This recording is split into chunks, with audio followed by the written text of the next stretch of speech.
যে দেখে হায়রে কাতর হয়ে সে বিছানায় মৃত্যু শয্যায় শুয়ে আছে। বাচ্চাটার মাথায় হাত বুলিয়ে দিলেন। হাত বুলিয়ে বাচ্চাটাকে, ইহুদি বাচ্চাটাকে বললেন, আসলিম, হে শিশু, তুমি ইসলাম ধর্ম গ্রহণ করো। এখন ছোট্ট মানুষ, তার বাবা আবার পাশে দাঁড়িয়েছে। আব্বা কি বলে না বলে, সে নাযারা ইলা ওয়াজহি আবি, বাবার দিকে তাকালেন।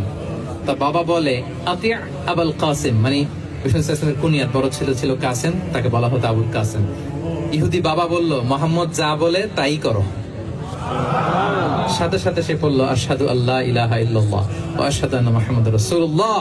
বিষ্ণুনবী বেরোয়ার সময় বললেন, আলহামদুলিল্লাহিল্লাযী আনকাযাহু মিনান নার, প্রশংসা সে আল্লাহর যে একটু আগে জাহান্নামী হওয়ার কথা ছিল, মুহূর্তে কালেমার মধ্য দিয়ে তাকে জান্নাতি বানিয়ে দিলেন। দেখেন প্রতিবেশীর সাথে কি আচরণ। ইহুদি প্রতিবেশীর পাশে দাঁড়িয়েছেন, অসুস্থ, ভিজিট করেছেন। আমরা যেন আমাদের প্রতিবেশীর খোঁজ রাখি।